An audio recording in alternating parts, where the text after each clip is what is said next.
My fellow Americans, welcome to The Celluloid President, the podcast about American presidents on film. Today we're discussing The Patriot, the Mel Gibson movie from 2000 about the Revolutionary War in the Carolinas. I'm Gary Holmes, and joining me today via Zoom from California is Jim Robinson. Jim, I think that you and I may have already discussed this in a late night bull session in a college dorm, but I can't quite remember. You and I both conservatives. What does that mean for us in the Revolutionary War? Would we have been loyalists, revolutionaries, or neutrals? Well, you know what your question reminds me of, Gary. Remember back then also that they took some polls about at the depths of Watergate, and they asked people, who did you vote for in the 1972 election? And if people weren't lying, McGovern would have won the election by 60%, Yeah, when instead Nixon won it by 60%. All by way of saying that we all like to think that we would, of course, supported the revolution right. because it was the side of good and righteousness. I have to confess, I'm not sure I would have. I think it would have depended on my station in life. If I was fat and rich and sitting in my counting house counting all my money during those days, I might have said, let's just leave well enough alone. How about you? I've thought a lot about this over the years because I love these like hypotheticals. You would think that a temperamental conservative like me, with my allegiance to tradition, would support the king and be a loyalist. But I also tend to identify with the most productive element of society, the people who produce the goods and services and they create the wealth. And I usually support what's good for them. And in the 1770s, the people driving the economy were the patriots, and the ones who supported big government in the person of the king were the loyalists. So I not only hope that I would have been a patriot, but I think I would have been too. It's a similar question to the slavery question, and which is much dicier. And Right.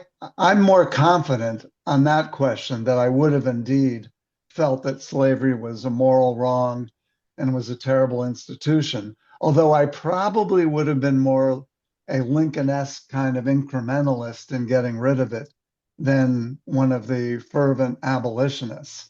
How about you on that question? Well, no, I agree with you too. I would have probably gone with Lincoln. You're assuming that we're Northerners, of course. Yes. I mean, if we were the more difficult question is if we had been born in the South. Well, I was. y- y- Petersburg, Virginia, but only because my New York father was doing his boot camp in the army down there, and my mother joined him. And the rest, as they say, is history. Well, anyway, that's a much more difficult question to answer. If we were born in the South, I kind of think that I still would have been anti-slavery, but I don't know. Who knows? Yeah. Going into the movie, my biggest question when we picked this movie was whether George Washington played a role and whether we'd have a president to discuss. When I was doing the research, my AI sources said no, but IMBD and Wikipedia said yes. It turns out that he is in The Patriot, but only as a distant, silent figure riding his horse through a camp scene. I think that's enough to justify tackling him as a character. Washington's one of the most important figures in world history, and we did discuss him briefly when we were talking about Hamilton, but we've never had a conversation devoted exclusively to our first president. So let's spend no more than 5 minutes talking about him and forget the Washington birthday sales. Where do you stand on the guy as a historical figure? Well, I was surprised in reflecting on this how shallow my knowledge of Washington really is. I've never, for example, read a full-length biography of him. But here's what I do know. I think he truly was the father of the country. He wasn't a genius. He wasn't a great intellect. He wasn't that well educated, but he seemed to have that magic potion of leadership, vision, courage, and judgment that steered us through the revolution, the formation of the country. And as president, as the first president, in establishing so many of the precedents, the good precedents that the other presidents after him could build upon. So I have nothing but profound admiration for the guy, even though I understand and have read about all the critiques and all the flaws. How about you? Yeah, I think I sort of land in the same spot, although I have read a couple of George Washington biographies. And when you read them, you can't help but be very impressed. He's certainly apparently not really a great general, never won very many big battles, but he had the capability of keeping the country together during that, keeping the army together during that difficult period. So, it's hard to know whether Washington or Lincoln was the greatest American. In Washington's favor, it's pretty clear that he held the revolution together for almost 8 years, and then spent another 8 years as president, creating the United States of America. So, from 1775 through his death 25 years later, he was the most famous and respected American in the world. But he's so remote. They say that he had a volcanic temper, but he didn't show it. Everything that Lincoln felt, you could see on his face, which makes him kind of relatable.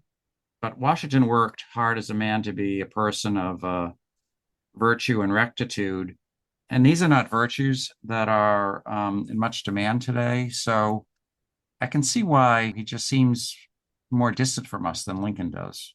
Yeah, we began this by talking about hypotheticals. Mm. So here's another hypothetical. What if instead of Washington, our first president was Adams, Jefferson, Hamilton, Madison, or even Burr? They had their good qualities in their own right, but I don't think the country would have gotten off on the same foot than Now, if Washington were not the first president. no, absolutely not, because he was so universally beloved and respected that the fact that he was president gave the national government instant credibility. And I don't think yeah, I'm with you. I don't think it would have held together for 8 years, and then we wouldn't have had anything to leave to Adams and Jefferson. So I agree with Yeah, you. and you know what's really a shame is that he didn't live long enough to make his influence known beyond the 1700s. In fact, he died a week before the turn of the century.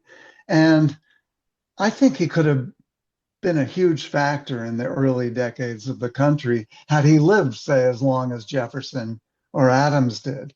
I mean, he might have had quite an influence, but we can never know that.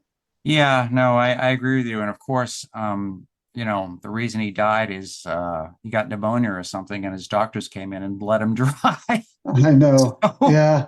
He uh, he was apparently he was checking on his livestock or his farm in the pouring rain and sat down to have dinner in his wet clothes, and it was all downhill from there, and he was 67 years old. He was no better a businessman than Thomas Jefferson. He acquired most of his wealth through marriage and inheritance. He owned slaves. But all that aside, I just think, he is remote, but I think he should be less remote as we reflect on, the future of the country today. well, having said that, I am still astonished that there are virtually no movies about George Washington. I mean, we've scratched and scrounged to try and get a movie about him that we could talk about. There are some TV shows, most recently the AMC series Turn, which is Hmm. about Washington spies, but no movies. And again, I think it's just because he's just kind of remote and someone that we can't really relate to. So, Jim, I believe that you have prepared a summary of the movie. It's a 2000 film. The Patriot tells the story of Benjamin Martin, played by Mel Gibson, a widowed farmer and former soldier who is haunted by his past in the French and Indian War. Living in South Carolina as the Revolutionary War broke out, he tries not to take sides, ostensibly to protect his 7 children. On this, he differs from his oldest son, Gabriel, played by Heath Ledger, who is very much caught up in the revolutionary fervor.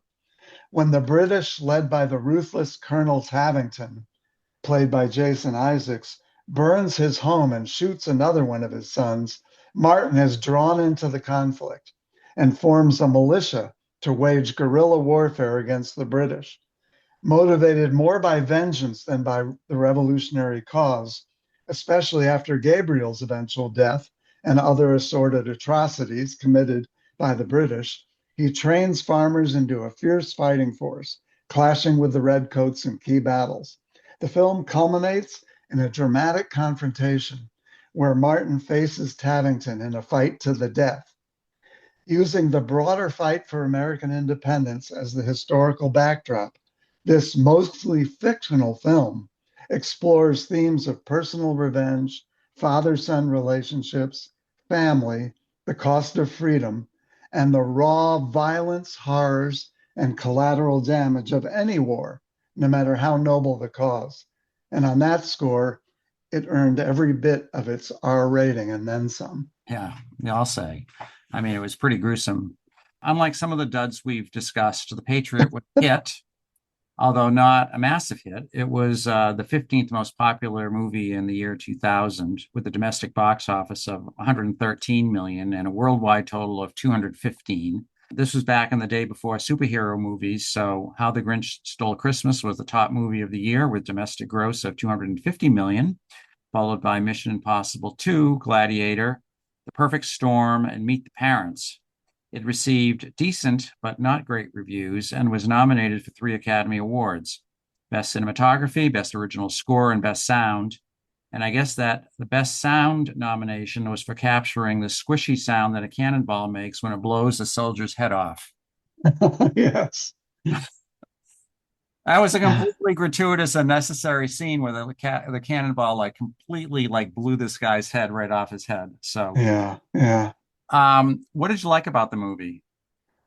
Well, I liked its epic scale. In a way, it does everything that a big Hollywood blockbuster is supposed to do. It's got lots of action, big screen, wide angle battle shots, suspense, danger, tragedy, flawed heroes, evil villains, but also some sentimentality, some heartwarming moments, family conflicts, romance, some tear jerking episodes, and some inspiration. And it's even got the near mandatory John Williams musical score. So it's kind of a kitchen sink film. And I think people buying a ticket to see it got their money's worth. Well, I like that the movie actually exists. It's a necessary reminder that the war was fought in the South too. I'm from Massachusetts and we generally claim the Revolution as our own.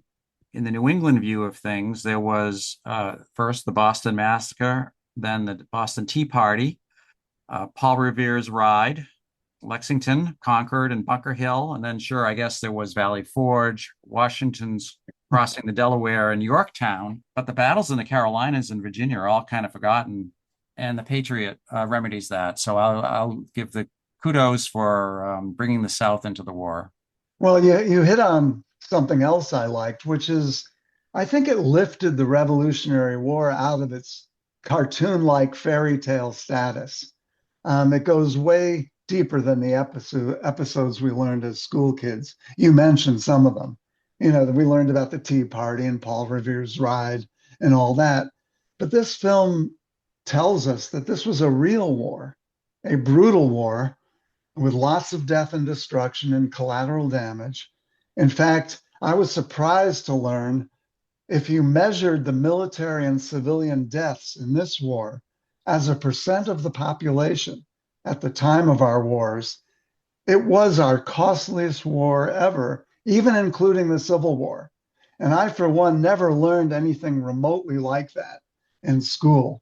So I like that this is an educational movie and on some levels intensely educational. Yeah, I agree with that. I also liked that, and I agree that it was a gripping and exciting battle movie. It satisfied my bloodlust for revenge, I'm sorry to say. That's hidden down there, but comes out occasionally. But I was also honest about the cost of war and how it dehumanizes us.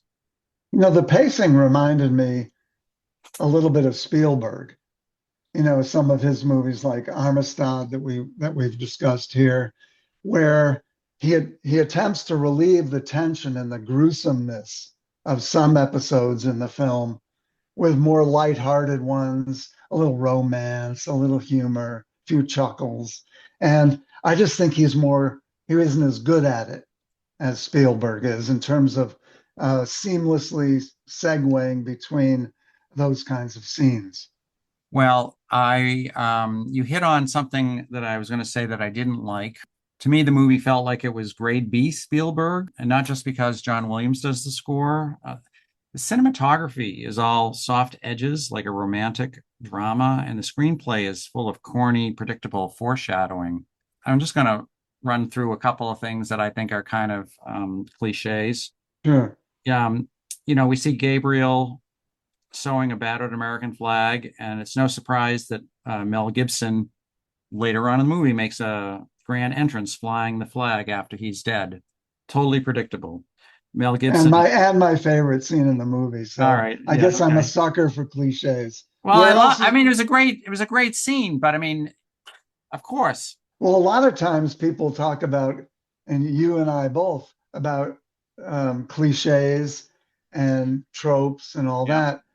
We never seem to mention exactly where was it, what were some examples of when it was used before. I'm not going to stump you or me on that, Gary, but I think cliches exist for a reason, and that's because, you know, they make good points, even if they're obvious points. Yeah, but here's the thing, when you lard up the movie with cliches, it kind of, I mean, you interrupted me after one. Yeah. I got a couple more. Mel Gibson is shown multiple times melting down another dead son's toy soldiers into bullets. And sure enough, he uses one of those bullets to kill the villain at the climax of the movie. One of the white soldiers gives the black soldier a hard time. And sure enough, they're best buddies at the end of the movie. The second we're introduced to the sister of Mel Gibson's dead wife, we know they'll be married by the end. In other words, there's nothing that's unexpected in this movie. When Mel Gibson tells Tavington that he will kill him, and then we later see that he's been shot and apparently killed by his son, we know he's not dead because it's Mel Gibson, not Heath Ledger, who's going to kill him, and not until the end of the movie. Yeah, So, I didn't know that. That was another one of my favorite scenes because I was acting like a guy sitting there with a bag of popcorn watching a movie. But I think cliche might be the wrong word for it. Predictability is a good word for it. Obviousness and predictability. Cliche, you have to then cite for me examples of when those things have been used before in other movies. well, the scene that you like about them coming in, riding the horse, flying the flag. I mean, that has been in dozens of John Ford, or maybe not dozens, twos and threes of John Ford's Western movies. I mean, it's just here's comes the guy holding the flag, and a lot of this movie reminds me of Braveheart.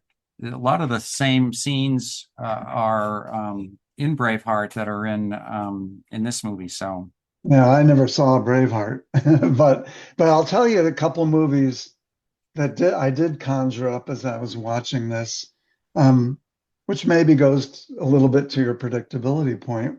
First of all, when I saw the kids on their trek to safety, yeah, I thought of the Von Trapp kids in The Sound of Music. okay. You know, a chain of young, adorable kids being led away from horror to safety. But But even more to the point, have you ever seen the 1965 movie Shenandoah, the Jimmy Mhm. Stewart movie? No, If I were the copyright owners of that movie, I would take a close look at this one. Probably nothing there, but it's a very similar setup.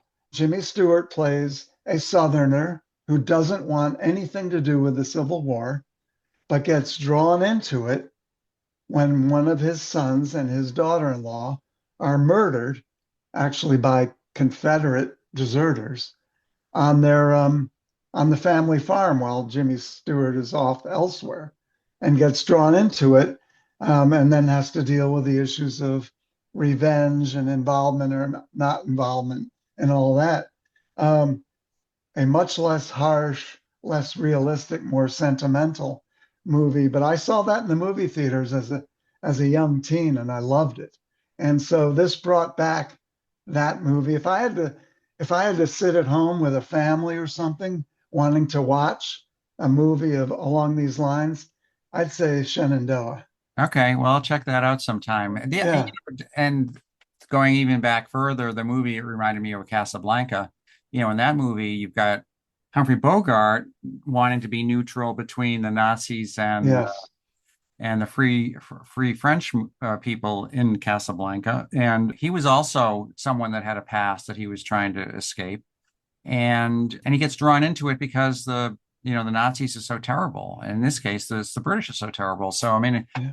I don't really mind that, we'll call it a cliche or trope, but when you use so many of them, and it's almost as if the writer of the movie found a book on how to write a screenplay and used every trope he could find twice. And also, there was one scene that just really made me want to shoot myself. When Heath Ledger sees his brother being shot, he goes, wait, in slow motion, and then no. I mean, that is just a terrible cliche. That is a cliche, a cinematic cliche to have this slow motion shot I mean, that you make fun of it on Saturday Night Live all the time. So, Well, it's clear we're going to differ on the filmmaking prowess okay. of the filmmakers. Other things will drag down my final score, but not the filmmaking. I thought it was pretty good. But I'll tell you what I didn't like. I got tired of all the violence. It Yeah. got to the point of being gratuitous. I mean, how many guttings with the sword, how many limbs being blown off, how much blood spurting out of soldiers when they're hit by musket fire do we have to see before we get the point? Yes, yes, war is hell. And sometimes I have a hard time getting through movies like this. Not because I'm against realism, but because I get the point. And like movies like The Gladiator, for example, I couldn't even finish. And because it's just like, after a while, it just seems gross to me. Hmm. So I didn't like that. I didn't like the excess of the battles, and especially in a 2.5 hour movie that you could have argued maybe leaving a little bit of it out and making it a 2 hour movie. So that was one of my dislikes. Anything else? Yeah, I thought some of the having after having just said that there was too many battles, I also found that some of the romantic personal life interludes were a little clunky and unconvincing, especially the Heath Ledger courtship and marriage, and Mel's dalliance with his sister-in-law, and then the linking together of Mel's atrocities that he committed during the French and Indian War with his belief that he was going to be paying for his sins of the past.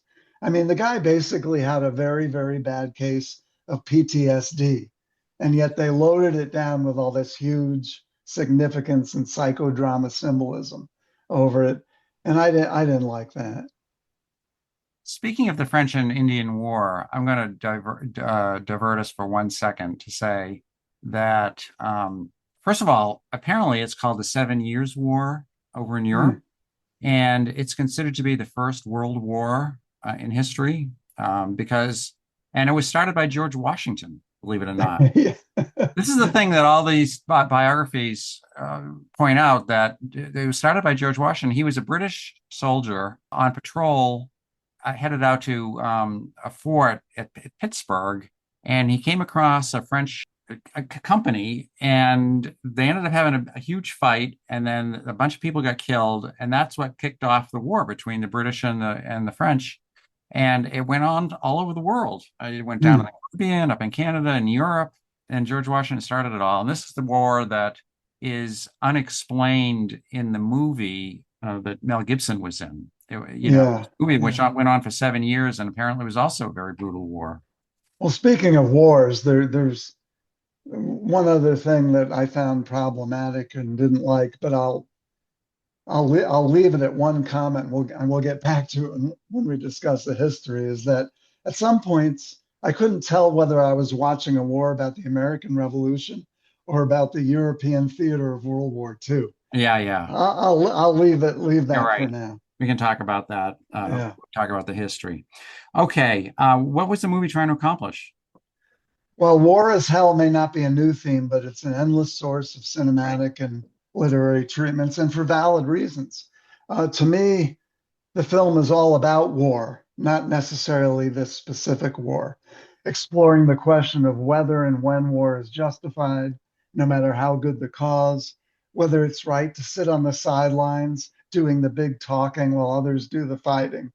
It's about the collateral damage to families and societies and the steep price that non-combatants pay.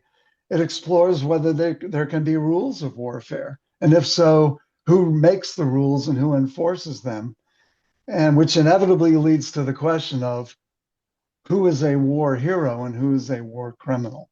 Yeah. And finally, it shows how in war, how it can turn a decent, civilized human being into a savage at almost the flick of a switch. Right. Right. Now, I agree with that. But I also think the movie is trying to restore a little pride in the founding of the country, which is a bit surprising because the director, Roland Emmerich, is not only German, but he's left wing. The movie is very clear, as you say, that war is terrible, but sometimes it's necessary. And in the movie, the American cause is just because the English are so obviously terrible. If anything, the behavior of the Americans is whitewashed a little. I mean, Yeah, slavery, for example, is presented as benignly as possible, and we don't really see any American atrocities. So I certainly support a nice patriotic movie. I'm just surprised by it in this case, in this day and age. said I agree with that. I would just say that it didn't really delve much into the righteousness of the cause. There was that one debate in the legislature that where the Mel Gibson character, was sort of on the side of let's stay out of things, where you got some of the issues illuminated, but it didn't really talk about why it was so terrible for the colonies to live under the British. Um, now, we didn't need a longer movie, but I mean, it didn't do that. There was Well, it some did, narration that, but it did. Yeah, you're completely right that we don't get into any, political science debates or anything like that. But what it does is show, again, that the British themselves were terrible. And yeah, so it must have been terrible for us to be under their thumb, right. which is a little unbalanced, I think. And again, I'm so just a surprise that a movie like this is so pro-American and weirdly anti-British, but we'll talk about that. Yeah. Um, all right, let's talk about the actors. So you've already mentioned Mel Gibson plays Captain Benjamin Martin, the movie's protagonist. From 1979, when he first appeared in Mad Max, until 2006, when he had had his drunken outburst about the Jews, Gibson was one of the biggest movie stars in the world. In addition to the Mad Max movies, he starred in the Lethal Weapon movies, and he had hit after hit. He starred in and directed Braveheart, for which he received the Academy Award for Best Director. And he didn't even star in his most popular movie, which was The Passion of the Christ. What do you think about his performance here? Well, I think you can certainly understand why he was and is a bona fide movie star. He has a great screen presence, except when he's killing people, he takes a less is more approach to displaying a range of emotions and moods. And I think it's quite effective. I think he earned his $25 million that he received for this role. Harrison Ford turned it down. And I have nothing against Harrison Ford, but it's hard to imagine that a Ford would have been able to pull off this role and the range of moods and emotions the way Mel Gibson did. What did you think? Well, I mean, I think he's a versatile actor, and he can be in action movies and he can be in comedies and in serious dramas. I don't think he's technically speaking a good actor. He's a great movie star. He's very appealing on screen. He's one of these people that your eyes are drawn to the whole time he's on the screen. I think he kind of overacted a little bit in this movie. And as I said, it feels like a remake of Braveheart, especially when he lets his hair down from that bun, and he's got this, so his hair is flying in the air, and he's slashing away in a crowd. That's like straight out of Braveheart. Well, you're right about the versatility, and what makes it even more interesting is that, like Harrison Ford, Gibson is known as much for the roles he turned down as the roles they ended up playing. He turned down James Bond at one point. There's our James Bond reference, Gary, that we always try to have. He turned down the Jack McClane role in Die Hard, and then he turned down the Kevin Costner lead in JFK. So luckily, he's rich enough and good enough to create his own projects because, given some of those outbursts that you mentioned, or otherwise he might have been completely canceled. And of course, just last year, he committed the most unforgivable sin of all by endorsing Donald Trump for president. Well, I was going to say, I think that he's one of the few conservative movie stars. He's extremely religious, Yes. and that's why he made The Passion of the Christ, which made oodles of money. So, but he was canceled for quite a few years there. I mean, he was out of the public eye. I heard a joke that between Braveheart and the Patriot, Mel Gibson hates the British more than any other group except one. You know. Which shall be unmentioned. All right, Heath Ledger plays the oldest son, Gabriel Martin. What are your thoughts on him? I'm a little conflicted. He's definitely got the charisma and the screen presence. And like Mel Gibson, he hit his heavy Australian accent very well. But I thought he played the part a little too modernistically, or maybe it was written that way. I'm not sure what the reality is here. I'm not sure how people on a farm in the Carolinas actually talked and acted in the 1700s. But at times, his comments and his reactions took me out of the century and back into the present day. That was sort of, it's an amorphous dissatisfaction. He wasn't bad, but he just wasn't convincing totally to me. Yeah, I mean, this is his second major role. I think he's okay, but he's way too pretty for the job. In every scene, he looks like his hair has just been blown dry.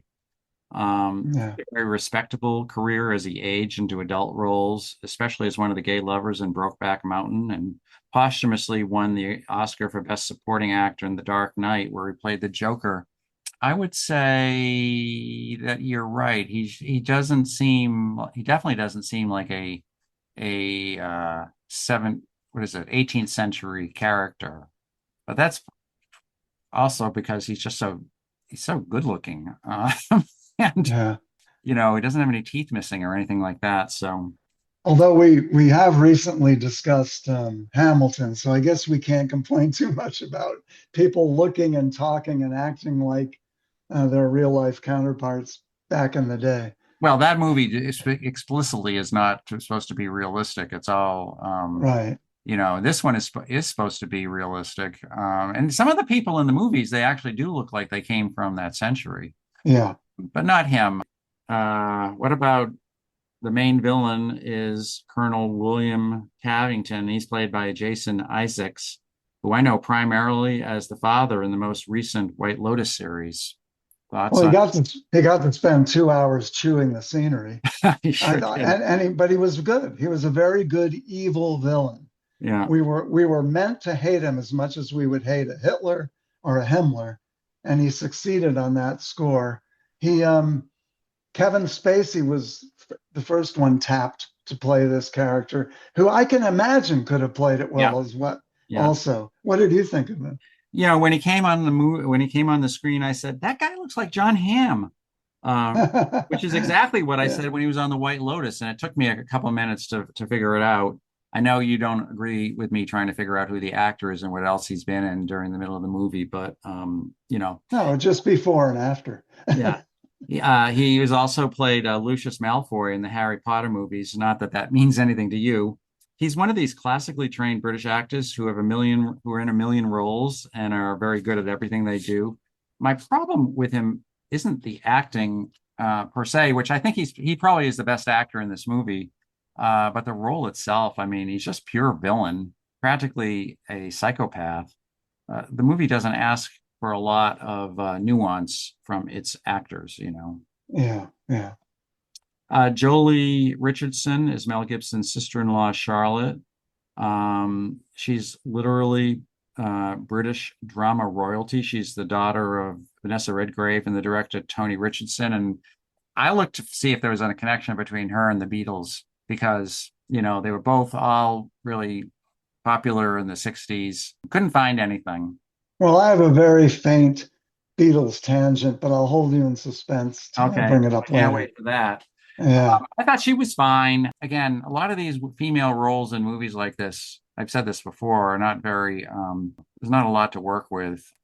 I mean, what, Yeah, I also thought she was good. I still have the same question of how people would have actually talked in those days, and especially relating to each other when sexual tension is involved. You know, as there was some between her and Mel Gibson. okay. And I just don't know what things were like in reality to judge whether the part is believable or not. But I had no problem with her. I liked her. Yeah, she was fine. I mean, whatever. You have any other? Yeah, I have to give shout outs to a couple others. Tom Wilkinson played General Cornwallis, and you can tell he really ate it up. Yeah. He provided some of the humorous anecdotal relief until he turned really nasty. Um, but I thought the unsung acting hero of the movie was Chris Cooper, who Uh-huh. played Revolutionary Officer Colonel Harry Burwell. He paved the way and defended and bucked up the emotionally volatile Martin at key moments throughout the film. He'd go on to win an Oscar a couple of years later for the movie adaptation, which I never saw. I thought he was just, I thought he was really good every time he came on the screen, right to the very end. Yeah, he is a very good actor. He's one of these good supporting actors. He's in quite a few movies, and I like him. And you're right, he was good in this movie too. To someone else. Well, a shout out to the kids.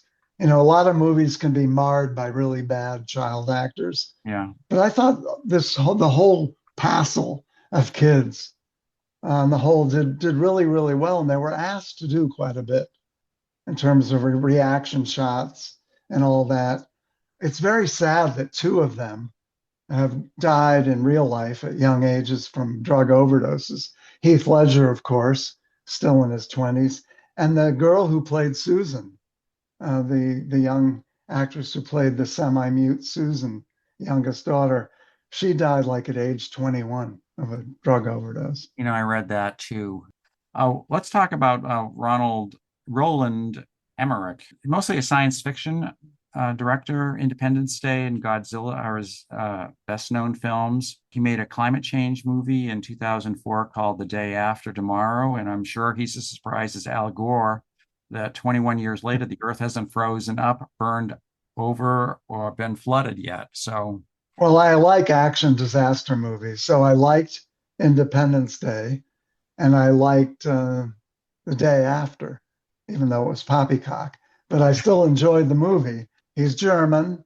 He was also openly gay, and he's known for those big kind of blockbusters. He's got a dash of John Ford in him, or he's a wannabe John Ford. Has a big canvas on the screen and puts a lot into the canvas. And of course, Spielberg, although he's not as smooth in his transitions between intensity and relief as Spielberg is. Again, I thought the movie making was pretty good in this film. so we kind of disagree with that. Yeah, I thought the cinematography was too beautiful. I thought the direction was fine. You know, the action sequences moved along great. I was not bored. It was a long movie. And it held my interest. I just think it was, you know, he was trying to be Spielberg and he's just not quite there. yeah, All yeah.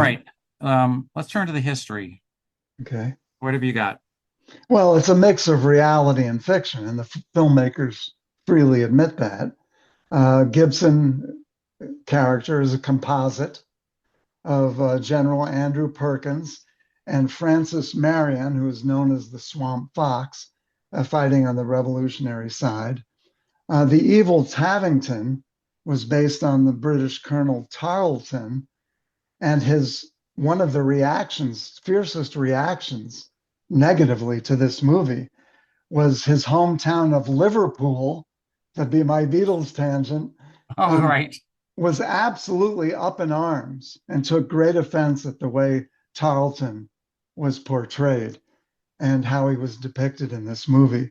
You know, there's a lot to criticize, I think, historically in this movie, if you want to take it as a historical document, which the filmmakers aren't necessarily claiming. I've been reading a book on the Revolutionary War called "The British Are Coming" by Rick Atkinson. That doesn't exactly make me an expert, but as far as I can tell, the movie is directionally accurate. Usually, I'm a little nitpicking about this stuff. The biggest criticism of the film is that the British are presented as sadists, especially that scene where Tavington burns down a church full of innocent civilians, which is admittedly is way over the top, but there's no And question, didn't happen. and it didn't happen, yeah. But there's no question that this was a brutal civil war in which both sides committed atrocities. And just for example, in the retreat from Concord, the enraged British troops broke into several houses and killed civilians on their way back to Boston. So, and last summer, we went to visit our son in Brooklyn and came upon the prison ship Martyrs Monument in Fort Greene Park, which commemorates 11,000 American POWs who were captured during the Battle of New York and subsequently died of starvation and disease in British prison ships. So the British were not gentlemanly combatants. Yeah, I think the main complaint, the main debate about this movie is, were the British played too harshly, Yeah. and one on a one-sided basis. Um, and they were outraged by it. There was commentariat in the UK that was outraged by it. And there was some delicious sort of, pop psychology speculating of, well, the director is German. And it raises the intriguing question whether some payback was going on, that, you think we were just the only evil ones in war. Well, here's some of the things you may have done. Looky over there back to the 1700s. Um, and which is, and there was even some talk that some of this, the church burning scene actually happened in some way, shape, or form at the hands of the Nazis. Right. The Nazis burned a church down, not the Right, British. yeah. And so there's a lot of back and forth and give and take about that. Um, Looking at, and war brings out the animal in everybody. Yeah. And if you narrow your lens closely enough, you can always find evil actors on any side of any war, whether it's the good side or the bad side. You can always find people who do evil in war. Um, but if you bring it out and look at the big picture and ask, were the Brits portrayed in general, portrayed too harshly? My verdict, guilty. Who's guilty? The British are guilty or the The film? film is guilty of portraying the British too Yeah. harshly. Well, I would say too harshly, but directionally, it okay, because we tend to think of the Brit because the British have been our allies for the last 150 years. We tend to think of them as our benign friends, but they were pretty brutal, not only in America, but in their colonies as well. Well, I Not have to as say, not as I'm a, brutal as uh, the Belgians, and not as brutal as the French, and not as brutal as the Germans, but still, I mean, they weren't buddy buddy with us during the war. yeah, and that's one of my complaints about the history. I've already referenced it, is what was left out. It sort of stacks the deck um, against the war. I mean, I never thought a movie could actually make me wonder whether the war was worth it. The Revolutionary War was worth it. And I don't mean that literally, Yeah, because of yeah, course it was worth it, but viscerally. Um, because again, it doesn't set the table for the reasons why the war was just right. and was a noble cause. But I have to say, I'm a little surprised, Gary. I thought you I thought you would stand up for the British a little more, and I thought you'd be irked about the French coming off so well. I mean, they saved the day at the end, didn't they? Well, they did, in fact. I was going to say, to be honest with you, they got a lot right, but the French they under describe the importance of the French in the war. The French actually bankrupted their country to support us during the war, just because I mean they're not because they loved America and loved American freedom, but because they thought it was going to undermine their bitter enemies, the British, and they were very involved in turning the tide for the Americans. And but the money they spent on the war bankrupted them and precipitated the French Revolution. Yeah, but there's only this one French officer in the whole movie until the very end. All of a sudden, like like it makes it look like the French showed up. Viva la Yeah, liberté. yeah, just before the French. Yeah, the French were much worse than the British. Um, and you're right. I am generally a fan of the British.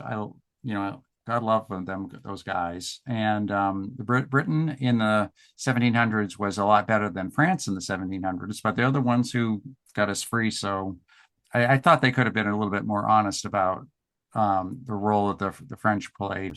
Right. Yeah. Um, I think no, the final thing I'd say about the historical accuracy is they made a big point, the filmmakers did, about how they worked with the Smithsonian, closely with the yeah, Smithsonian to get all the uniforms and the dress and the hairstyles the right ways and the way the battles were staged. This insane muzzle to muzzle warfare in I open know, fields, I which is know. just mind-boggling to us today.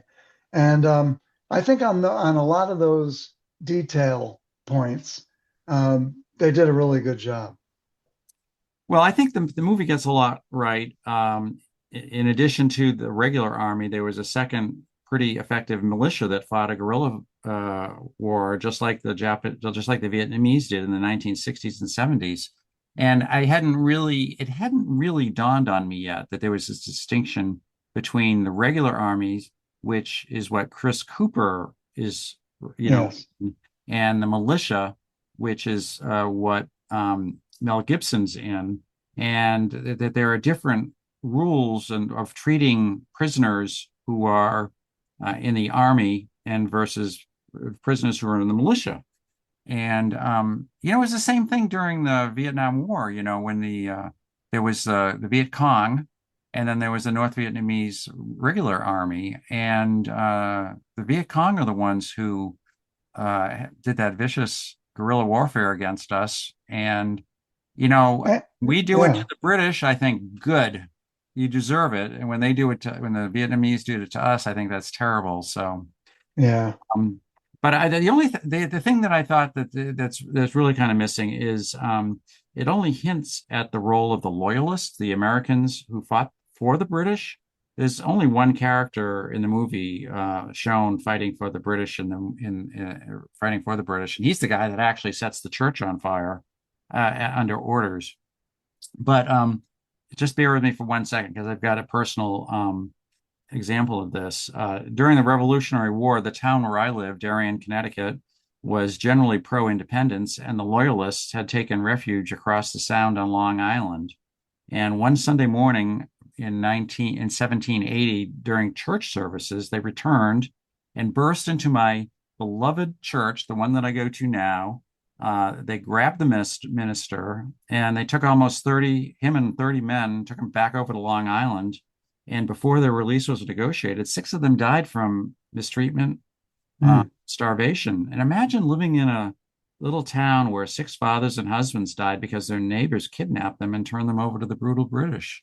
Yeah. So, I mean, this is the kind of thing that was going on back then. And you don't really see you get the impression from this movie that all of the Americans were in favor of the Patriots, when in fact there were a big chunk of loyalists who were, in favor of the British. Isn't the historical rule of thumb that it was about Yeah, one third, one third patriots, one third fence sitters, and one third loyalists? yeah, I It's think that's true. amazing that it's amazing that Yeah, the war was won. and the and the other thing, I don't want to get into a long discussion about this. I'm just going to point out that it was really off on slavery. It was this was taking place in a slave state, and Benjamin Martin, in real life would have owned slaves. Instead, we see him that he's hiring, free blacks to Yeah, work on his. So, I mean, yeah, they kind of yada yada pretend that like wave over all of that because they don't want yeah. that whole slavery issue. But Shenandoah, the Jimmy Stewart movie, does that too. They yeah, take pains to point out that he didn't himself didn't own slaves, even though he was a Virginia farmer. yeah. All right, let's talk about our favorite scenes. What was your Okay. favorite scene? We've already discussed one of them, I guess. Well, the flag unfurling Yeah, in the yeah. wind. That was very After exciting. I agree with you. I Cliche, just but like kind of like exciting. I choked up, and Yeah, I'll look forward to your list of other. I'm sure there are John Ford movies where that happens. Um, I also was choking up at the end when the Colonel Burwell tells the Mel Gibson character that he named his newborn son Gabriel yeah, yeah. That's one of after my. Mel Gibson's son. Yeah, It was just a okay. nice, again, I think predictable is a damn good word for a lot of this stuff, but that's okay. I Don't want to think mean, too hard.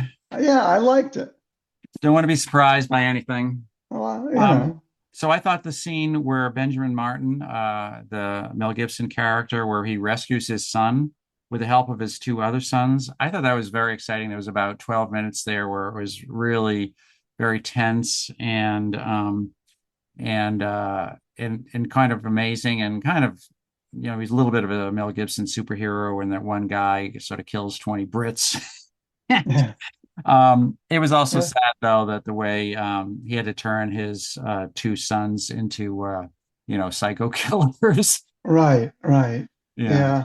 I the way I look at a lot of these scenes is that they're memorable, not necessarily favorites. Yeah, right. So to me it was a memorable scene where Gabriel thought he had killed Tabington and he approached him. And why did he approach him? He approached him to take his scalp or something, Yeah. to cut a trophy off of the body. But Tabington was faking it and killed Gabriel instead. So maybe that was predictable. I was shocked, but maybe it was predictable to you. But it was also an effective way to carry the message that Gabriel would have lived if he hadn't gone back for that extra measure of vengeance. If he hadn't been his father. Yeah, Yeah, he had those bad genes because that's what his father had done during the war. During the French and Indian War, yeah, he had scalped a bunch of people and been brutalized. And Gabriel, you're right. If he just gave him an extra shot, right, walked exactly. away, even he would be alive. Yeah. Yeah, I And mean, then I also like did you notice that when the father and the son actually had their heart to heart talk and Mel Gibson finally told Gabriel what he had done in the French and Indian War. It was really interesting how the power dynamic between the father and son seemed to change yeah, at that moment. And the son became the adult and the more alpha in control of emotion, using reason. And the Mel Gibson character acted a little sort of beaten down at that point. And I just thought that was really interesting rite of passage. hmm How at some stage the son surpasses the father in terms of emotions or prowess or whatever. yeah. I mean, I mean, that's great too.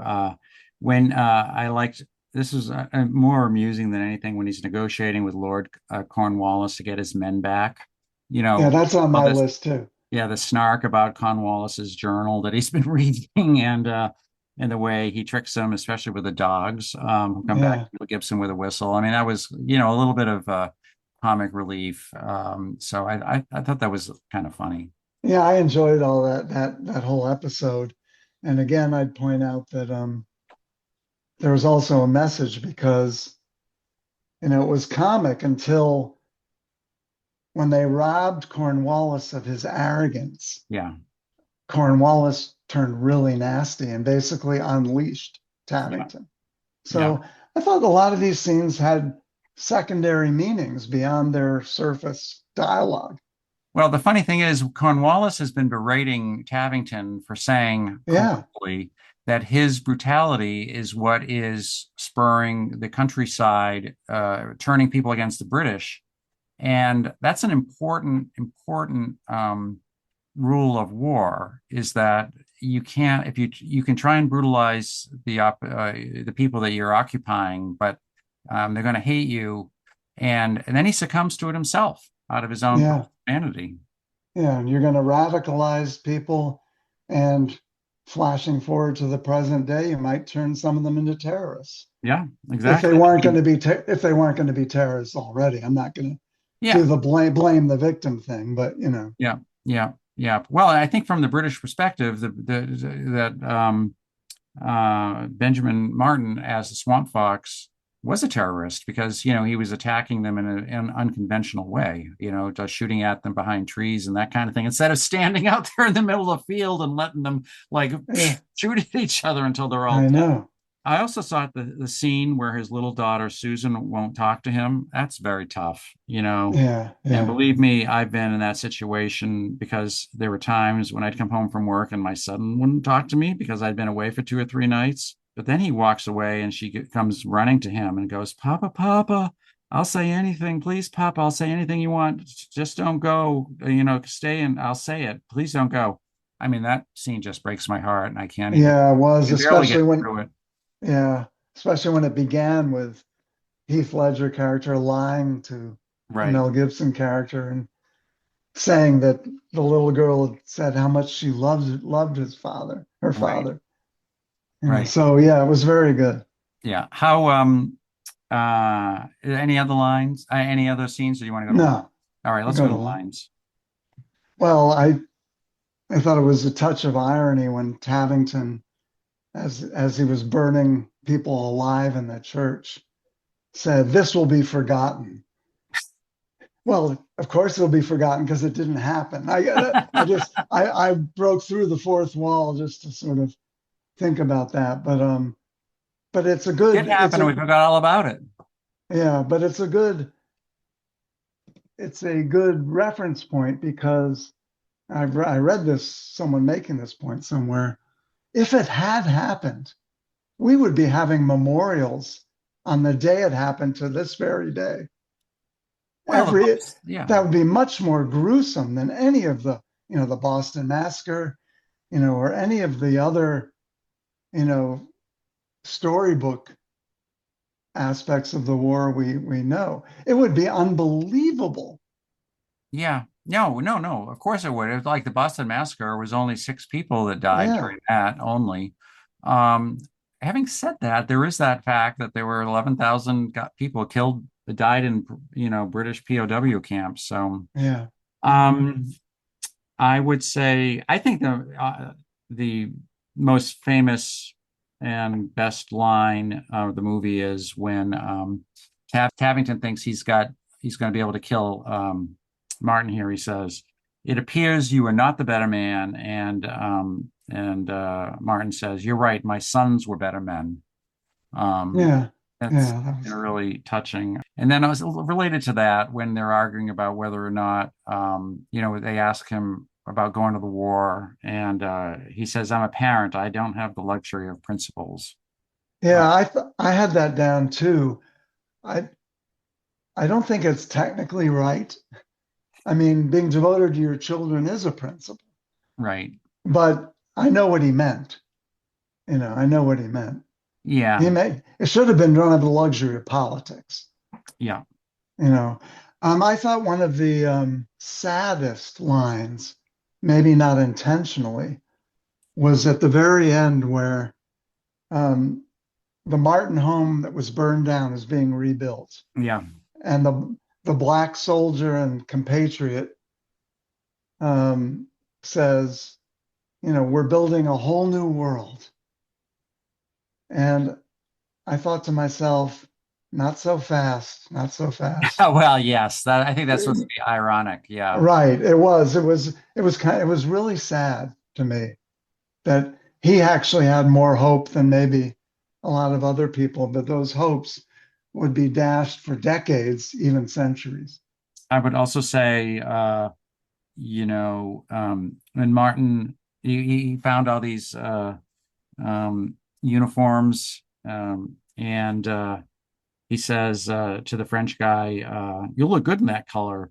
And the guy says, "It stinks." And he says, "It's had a dead man in it." Oh God, I know.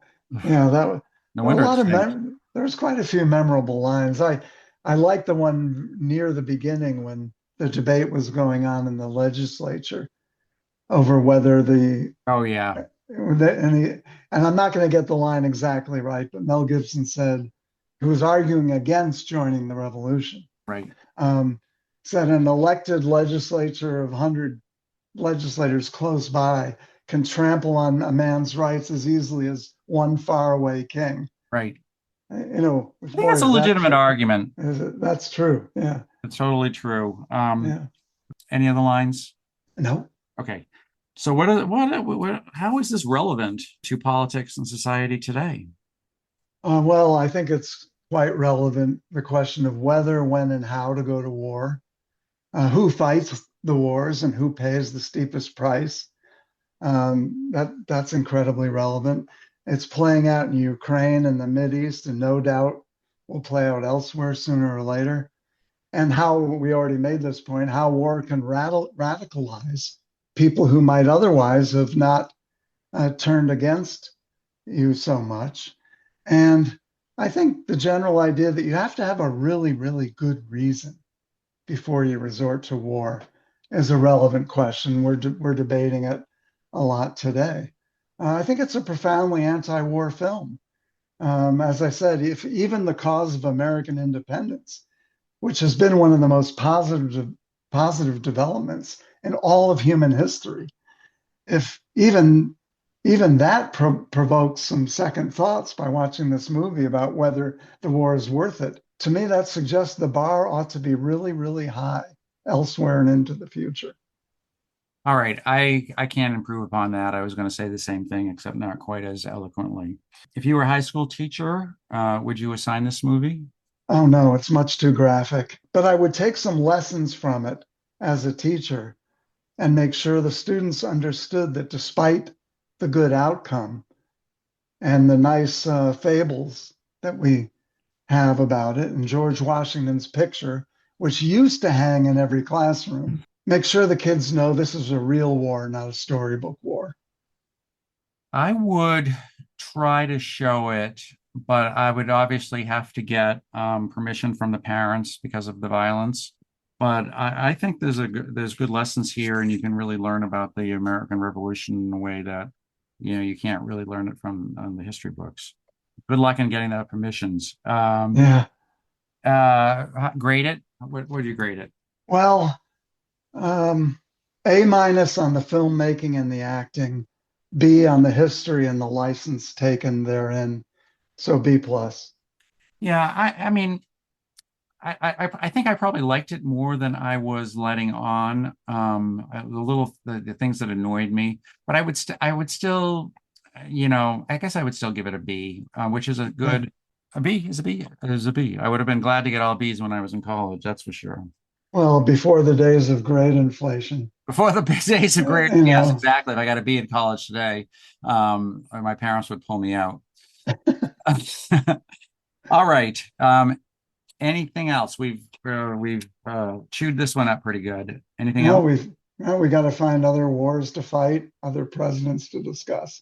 Yeah. Well, so I'm just going to close and say that the podcast is, as I've said a million times, available on Apple, Spotify, Amazon, and most podcast platforms. You can subscribe there. You can also leave comments there. I haven't seen any new comments in a long time, so we could use little 4 stars or 5 stars or whatever it is. If you have comments, you can email me at garyholmes76 at gmail.com.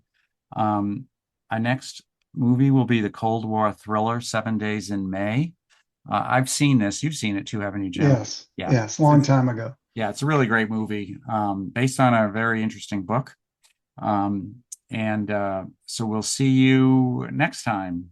See you later. Bye bye. Goodbye.